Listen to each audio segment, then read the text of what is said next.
አሁን ደግሞ ስግደቱን በተግባር ላሳያችሁ። በምንሰግድበት ጊዜ የቤታችን ጸሎት ቦታ ላይ ቢሆን ጥሩ። የስግደት ምንጣፍ እንድንገዙ አሳስባለሁ።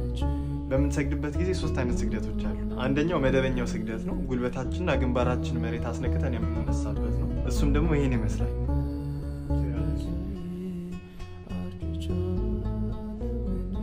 ሁለተኛው ደግሞ ያስተምርኮ ስግደት ይባላል። ያሰጋገድ ደግሞ ጉልበታችንን መሬት አስነክተን መነሳት ብቻ። ሲሰገድም ደግሞ እንደዚህ ነው።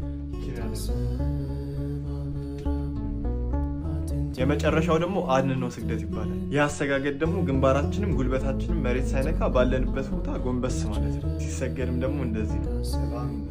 በግዝት በዓላት ቀናት ላይ በአስተምርኮና በአድንኖ ስግደት ነው የምንሰግደው። በምንሰግድበት ጊዜ እጆቻችን እንደዚህ አድርገን እንዲሁም በመዳፎቻችን እንዲሁም በኩርኩም መልክ መስገድ እንችላለን። 3ቱንም ማድረግ እንችላለን፣ ግን ከሁሉም ትርጉም ያለው ኩርኩም ነው። የምናደርግበት ምክንያት ደግሞ አይሁድ እንዴት አድርገው ጌታችንን እንደኮረኮሙት ለማስታወስ ነው። የአምልኮት ስግደትን በምንሰግድበት ጊዜ እሰግድ ለአብ፣ እሰግድ ለወልድ፣ እሰግድ ለመንፈስ ቅዱስ እያልን ነው የምንሰግደው። አንዴ እሰግድ ለአብ ብለን እንሰግዳለን። ተመልሰን ስንነሳ ደግሞ እሰግድ ለወልድ ብለን እንሰግዳለን። በመጨረሻም ጊዜ ደግሞ እሰግድ ለመንፈስ ቅዱስ ብለን እንሰግዳለን። ዳትስ በቃ ስግደት ማለት ይሄ ነው። ለመጠቅለል ያክል ደግሞ ሁሉንም ነገር ቀስ በቀስ ብናደርገው ጥሩ ነው። በኋላ ስትራፖ በስትራፖ ሆነን እግዚአብሔር ለምን እንደዚህ ያደረከኝ ብለን እንዳንተው ነው። ላይክ፣ ፎሎ፣ ሼር ማድረግ እንዳረሱ። እግዚአብሔር ያክብርልኝ።